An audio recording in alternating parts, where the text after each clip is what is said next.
Alright guys, I'm back. I had some trouble with the Typhlosion raid the other day. I've put an update on Twitter if you want to hear about that. Anyways, long story short, I locked my Annihilate into the tournament team for the next week and I couldn't access it. So I finally was able to get it with a bunch of people online and got that handled. A lot of events going on for Pokemon, guys. Check my Twitter feed. A lot of codes for mystery gifts and stuff like that. You know, championship team Pokemon mystery gift going on right now. So just heads up for you guys. Check my Twitter page if you guys are interested. Anyway, so got today's gaming news going on here. Pokemon Horizon anime, by the way, started today. Just aired in Japan, so should be seeing the subs here sooner or later if you guys are into the not hating the series because Ash is gone. I don't know. Just saying.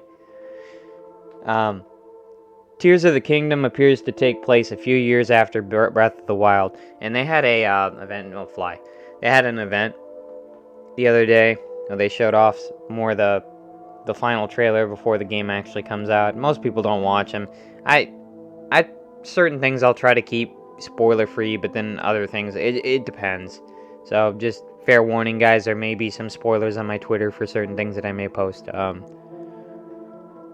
Not always. I'm kind of like case-by-case basis with most of that stuff, but I did post a lot of stuff for Pokemon Horizons that if you guys don't like to see anything on anything before it comes out, then I'd be wary on my Twitter. I'm just saying. It's down further, but anyways, going back to the Zelda here. With a new Legend of Zelda Tears of the Kingdom trailer today, there's plenty to dissect and speculate about. Alongside the new mechanics, we've now also seen a handful of familiar characters and locations. I believe there were some new ones too. I didn't really watch the trailer, but I didn't recognize some of them. That can help us make comparisons to Breath of the Wild in terms of when it takes place and what state Hyrule is in. Though that again, I didn't play the first game. I have it. I just haven't gotten to it yet because backlog. So that I'll have to get to that at some point. I did play Age of Calamity though, a good deal of it. Didn't beat it yet. Based on the latest trailer, Tears of the Kingdom is happening at the least a few years after Breath of the Wild, so probably not 2 or 3 years. And going back to the skies, guys, I think you remember from the previous trailers from this. I watched some of them. I don't watch all of them. It's already been clear from the gameplay showcase and trailers that the Tears of the Kingdom features a changed Hyrule. Sky Islands appear. Skyward Sword. To have been ripped from the ground, giant chasms are opening up, and other landscapes changes have occurred. I believe this is the first trailer they showed Ganondorf in, too. So there was that. I didn't really, as I said, I didn't really watch it, so I'm just basing it off what other people said since we last played, but it's been hard to tell thus far exactly how much of that is geography, weird Ganon magic, and how much of the changes we've seen are just normal passage of time, but there's no way that's normal passage of time. But there are a few clear clues in the latest trailer that make it obvious at least a few years have passed since Breath of the Wild. So I'm gonna stop here with this. I just know that I'm probably gonna get this game when it comes out. I did pre-order Jedi Survivor. I keep getting it mixed up with Fallen Order, and I'm going to talk about that here in a second. There's a couple articles here for that one. So Microsoft addresses Xbox emulator ban, says it's based on long-standing policy, and I'm not really sure how to take that because I'm pretty sure they were kind of just letting emulators on the platform for a while. That if they really wanted to crack down on them a while ago, they would have. Microsoft has finally cracked down on a loophole in the Xbox store that allowed emulators to be downloaded and used on the Xbox consoles to play older games, including many unavailable on Xbox consoles. And while rumors are flying as the impetus for the sudden change, Microsoft is pointing to a pretty straightforward, long-standing official store. I mean, there may have been, but they could have cracked down on it a long time ago. As I said, it's not like nothing was stopping them. They're a big freaking conglomerate. Emulators users and creators first begin pointing out that the change earlier this week. Previously, emulators were able to ascend on the Xbox store via direct links on an Xbox Edge browser, and those emulators could be run indefinitely once downloaded. Even if the app downloaded itself was found and removed. However, numerous users have reported that popular emulators, can't speak English today, guys, such as Zinnia, no longer launch on consoles even if previously downloaded. Instead, an error message occurs. Yep, I guess they don't want any lawsuits from Nintendo. Nintendo seems to be the most strict when it comes to that stuff. Another one that had Halo fans up in arms. Not really up in I wasn't... The guy was already off 343, out of 343 Industries at this point, so effectively. But still, not a good way to treat devs, I guess. Or your lead staff that tried to save Halo. Kind of arguably did. And got it on where it is right now. Joseph Staten is leaving Xbox, Microsoft has confirmed. No word yet on where the Halo lead is headed next. The hero of Halo Infinite, we'll just say here. Joseph Staten had a head of creative on Halo Infinite and cinematic director on the first 3 Halo games, is leaving Microsoft, the company has confirmed to IGN. Wasn't he supposed to go to like some head leadership position at Microsoft? I don't know if he just purposely chose to leave, they laid him off, or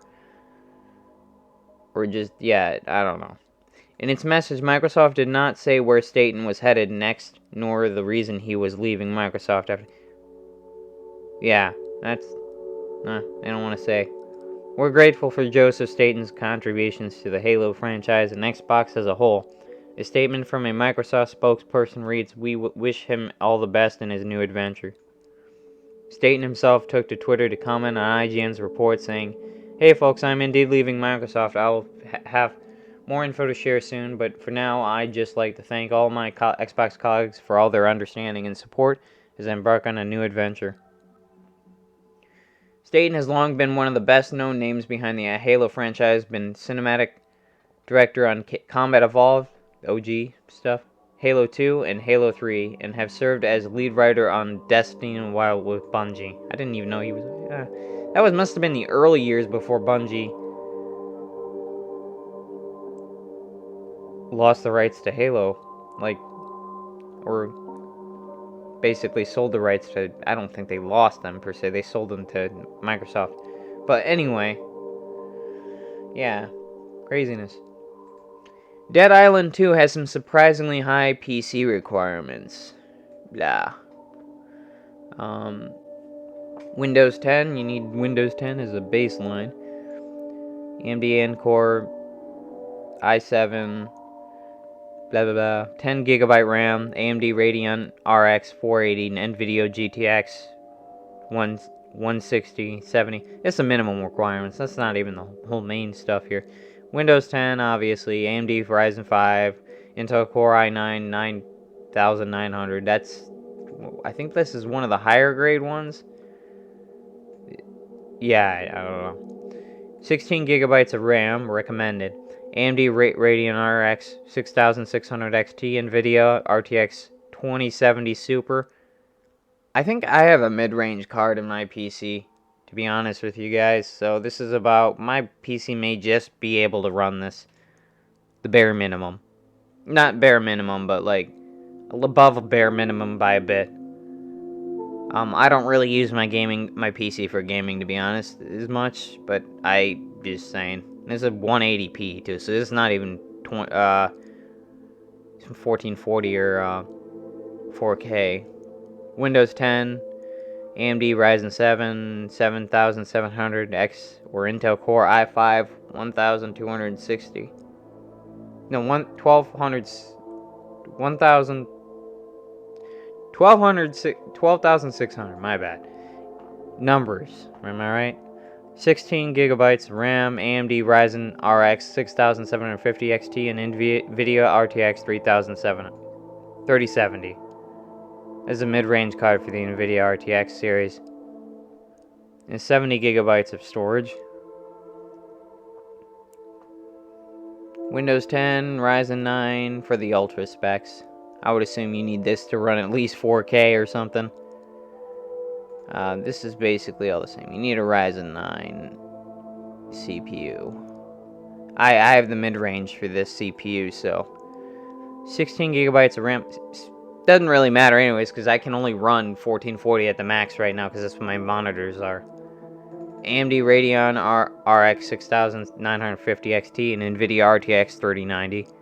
70 gigabytes of storage. To be honest, guys, you don't really need 4K on PC unless you're like a hardcore PC gamer.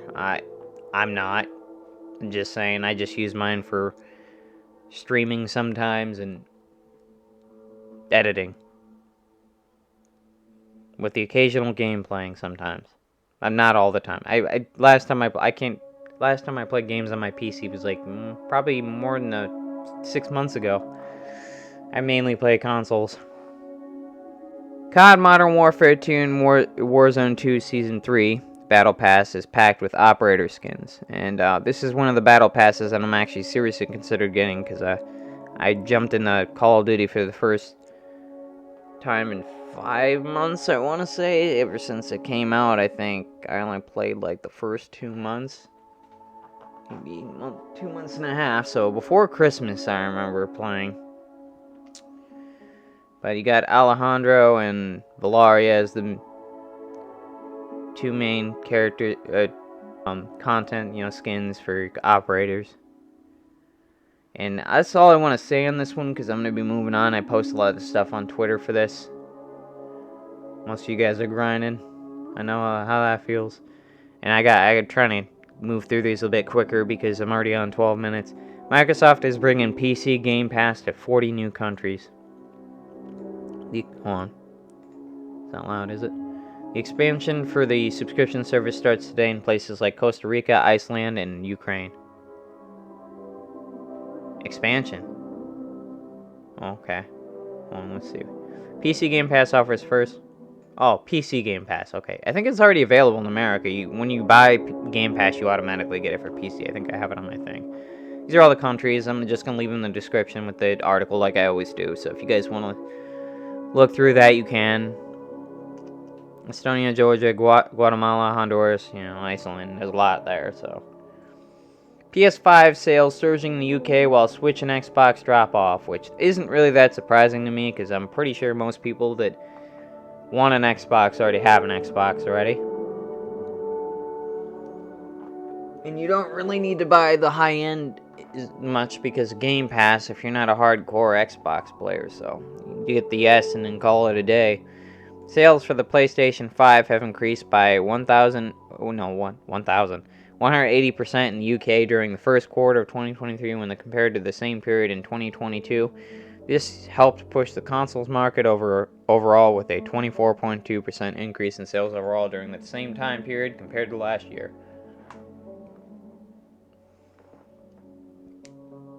This comes by way of GamesIndustry.biz, which pulls data from GfK and GSD.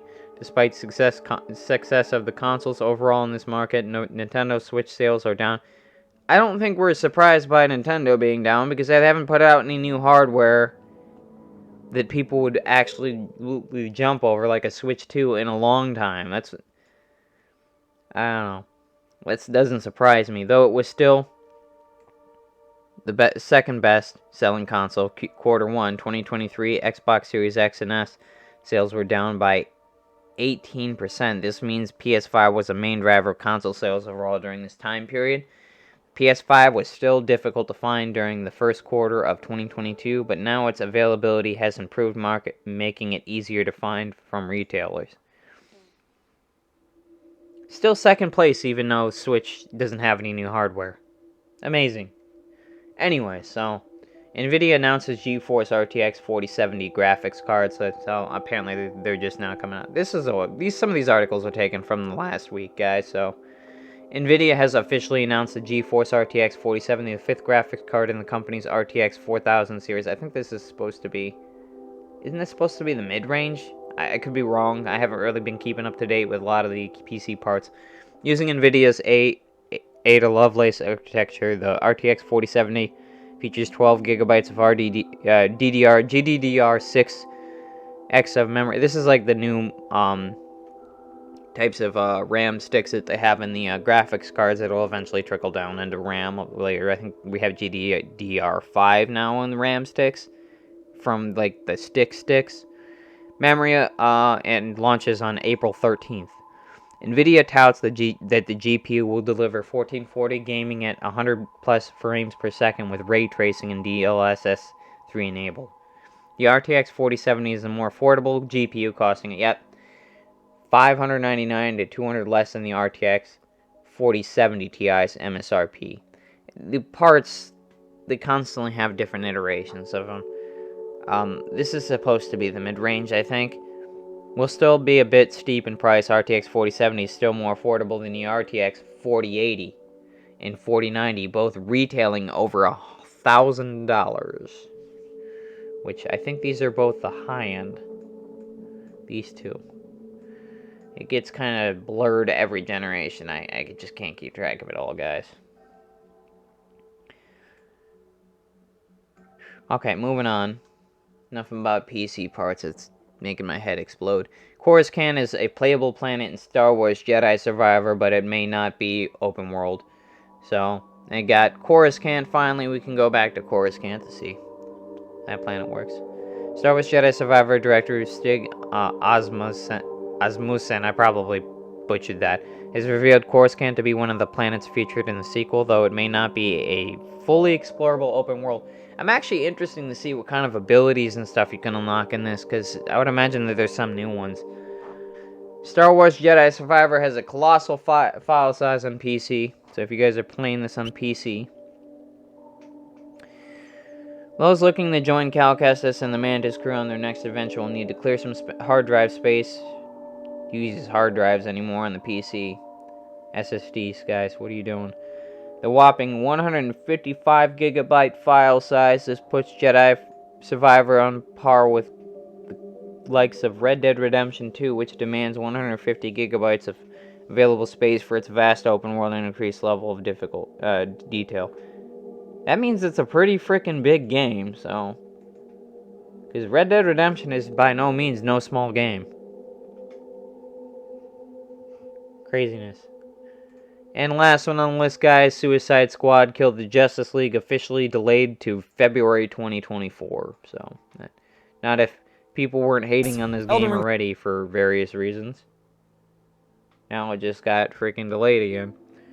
Anyways, that's all for today, guys. Any news I don't get here, I'll post on my Twitter. Can't always get at everything in one video, guys. So, any news I miss, I post on Twitter. Like, stuff I really don't want to talk about, like, you know, the Russian somehow infiltrating gaming communities right now. I'm probably going to get nicked on that one on YouTube. Thank God I'm not making money, huh? Anyway, so, see you guys in the next video. Bye. As always, sources used in the video will be in the description below. Drop me a like and subscribe. If you like my videos, please ring the bell. I'd greatly appreciate it. Any news I don't get here, I'll post on my Twitter. And I'll see you guys in the next video.